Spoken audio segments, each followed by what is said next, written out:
First semifinal, Argentina against Croatia. Look, this game is a very interesting one because 4 years ago, well, whatever it is, in 2018, in the summer of 2018, Croatia played against Argentina in a group stage game, and Croatia won 3-0. They were absolutely fantastic. Luka Modric scored a terrific goal, and really it put Argentina in such a difficult position in that tournament. Now, what was funny about that game is I was actually in Russia at the time, and in the lead up to it, there were people in the streets. I was in Nizhny Novgorod. This is the city where that game was played. And the amount of Argentines in the streets was incredible. Tons of Croatians as well. I took a couple videos of the fans singing, having sing-offs. It was an amazing atmosphere. And there was a really big buildup because at this point, you have to remember, it's second game of the Croatia are a good side. Everyone knew this, but they hadn't yet made the final. They hadn't quite had this amazing run where you had this deep, deep respect for what they could accomplish. So Argentina was pretty bullish that they could go into this game, win it, no problem. And everything went completely awry for them. Uh, they had Willie Caballero in goal, and the first goal of the game, ball came back to him. He made a mess of his clearance. Rebic scored. It was 1-0. Luka Modric ended up getting an absolute gorgeous hit from outside the box. It was a disastrous night for Argentina. I remember the fans in Nizhny Novgorod, the Argentines, were so depressed. I went back to the hostel that I was staying at, and there was a bunch of these Argentine guys, and they're just sitting around watching TV in the lobby. And yeah, I mean, they were depressed. They didn't know if if the whole thing was already pretty much over, and it would take a final day with Messi scoring an amazing goal against Nigeria and things falling into place for them to go through to the next round, in which they lost to France 4-3 in an epic. It's kind of funny. I actually watched that game yesterday. I rewatched until France took the 4-2 lead. And what an awful game it really was. All decided by strange moments, an unbelievable Angel Di Maria goal, just as good, maybe even better, Benjamin Pavard goal, and a couple deflected goals, a penalty. It was a strange game, and the way knockout football has been, it kind of gave me an understanding that a lot of people want silky, beautiful football in these knockout games, but that is not the way it is for the players and the teams. They have to be so cognizant of making any errors, of allowing any single moment to happen that can undo you entirely. Let's take a look at some of these quarterfinals as an example. And I know I'm jumping around here, but live stream just popping off. I didn't write anything down. I just wanted to go after this. Okay. So if you're listening to the podcast, bear with me. We're only going to go for another 10, 15 minutes anyways. Okay. So recapping these quarterfinals and what happened. If you take a look at, first of all, France against England, primarily, I mean, the overall message people have had and takeaway really of that game was that England were the better team. They created better chances. They had more of the ball. They had more of the pressure, and probably should have won the game, but came up short. And right now, there's so much discussion about, like, should Southgate go? Should he stay? He again in a big game, he didn't make the right adjustments, didn't make the right changes, and that's why England lost.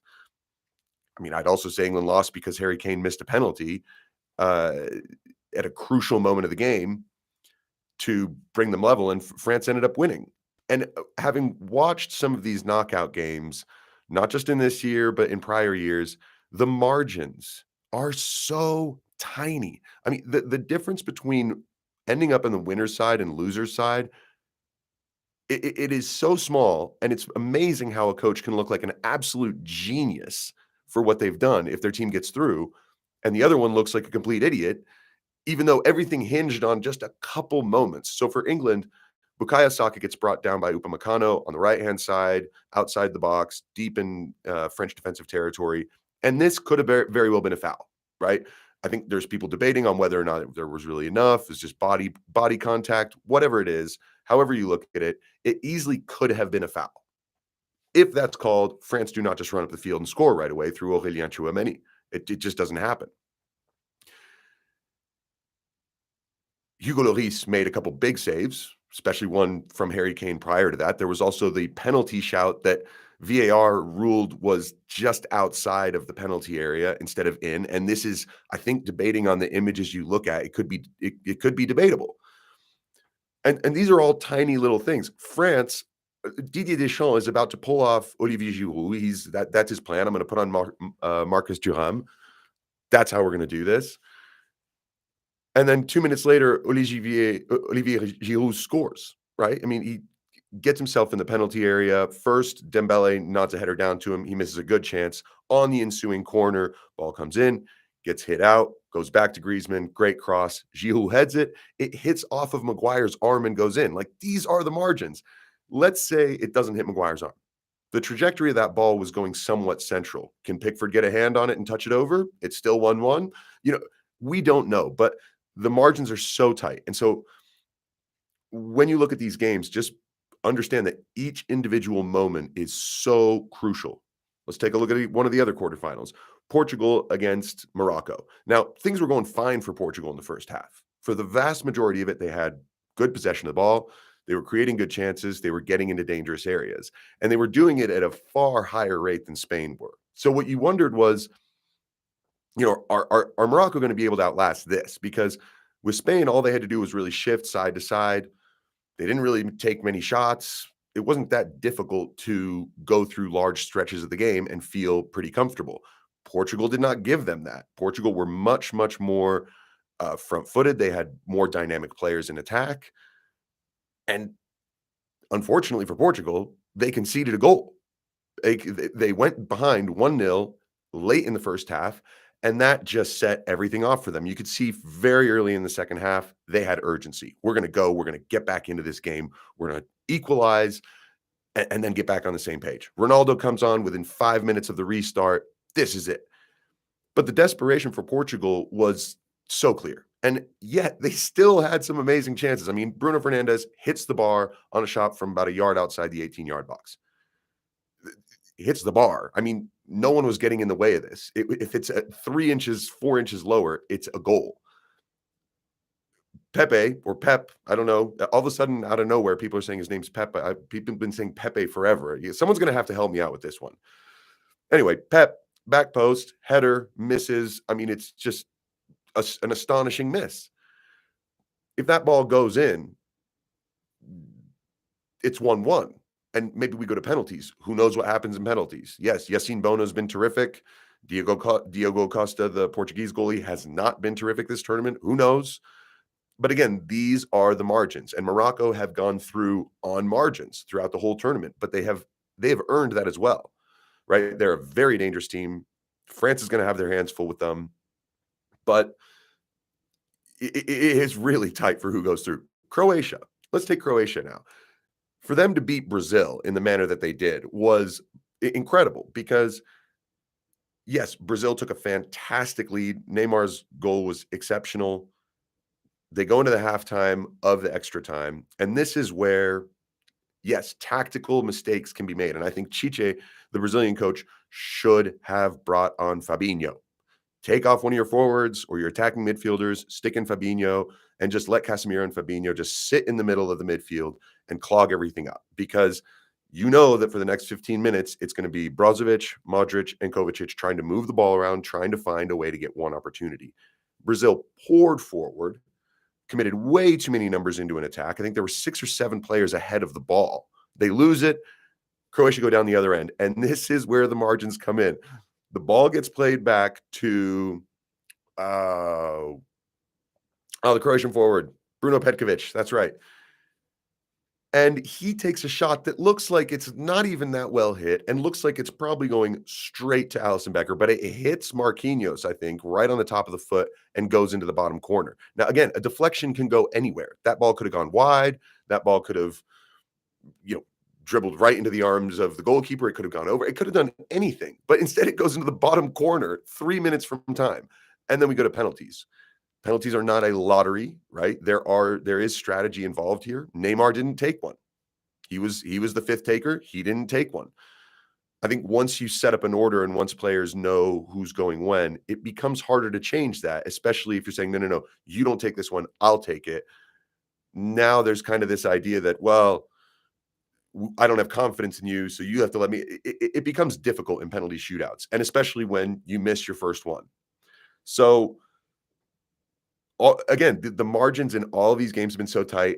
Argentina Netherlands as the other quarterfinal was just on a knife edge. I mean, the fact that the Netherlands pulled off the most ballsy set piece I've seen in this entire tournament in the absolute death of the game, and that it worked. It's shocking. It's absolutely shocking.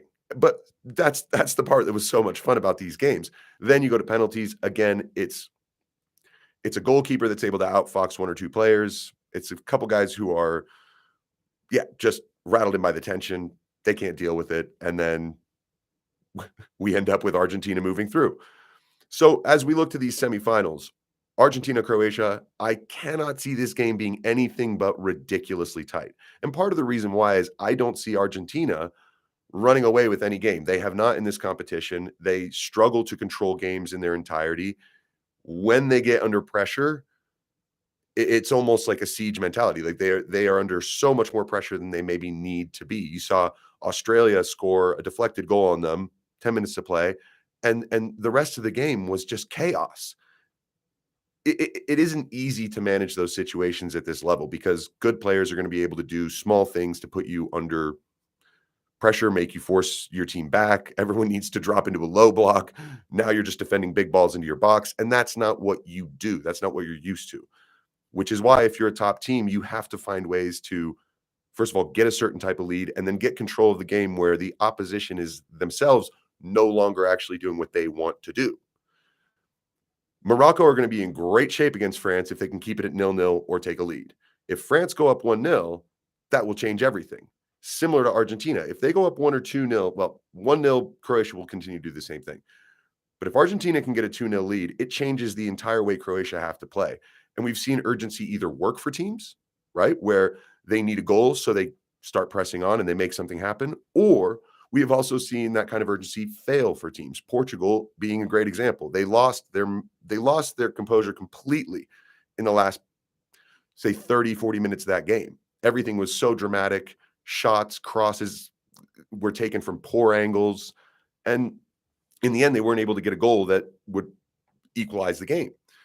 So it's all these games are going to be all about how the flow of it goes and what events actually happen, which margins make the difference at certain points of the game. I would love to see neither of these go to penalties. To be honest, I would love to see them settled in 90 or 120 minutes at most. Penalties are exciting, but I also love to see goals win games as opposed to just a shootout. I think that what's going to be fascinating in Argentina, Croatia is how Argentina deal with the fact that Croatia have a simply better midfield. Croatia will do a better job of holding the ball. They will slow the game down. They will look for their opportunities. They're going to try and get Argentina to run and be disorganized. Now, the thing is, Argentina are also a good team at holding the ball, but do they have the nerve? And this is going to be, I think, the most interesting thing is how do Argentina cope with the fact that they cannot just rely on Messi. The most important thing that Argentina needs is players who want the ball, want to get at their feet, want to go in behind, want to take people on 1v1. Because if you don't have that, frankly, you just can't win. Just giving the rock to one player and asking him to do everything does not work. If Argentina can get over the emotions and actually play to the best of their abilities, they'll be fine. I hope, I think. I don't know. I really am rooting for Messi. I will say this. Even though I'm French mother, English father, I had to watch that personal derby a couple days ago. And as much as I would love to see France get their third title, there's just a big thing for me about Messi. He's the greatest player I've ever seen. And this is a funny Messi we're seeing. This guy with so much edge who's trolling Edgar Davids on the sideline. I mean, it's fascinating. But also the amount of the players around him, the fans, everyone is willing this Messi title to such a ridiculous degree that the pressure has been ramped up beyond belief for Argentina. Good thing for them, they're not playing 2014 Germany, who could go out and absolutely stomp them the way that they did Brazil. And you see the emotions of the Argentine team is very similar to the pressure and the emotions of that Brazilian team in 2014. Good, like I said, good thing for Argentina. They're not facing that Germany side today in 1 minute's time. So I'm gonna wrap up here because if you're watching me and not the match, I'll be frank, I don't know what you're doing. Okay. I'm not gonna live react to it. I'm gonna watch it, enjoy it myself. I'm gonna try and be back on later or at least tomorrow morning to preview the next one. Thank you, everybody. Enjoy the semifinals of the World Cup. Let's have a good one.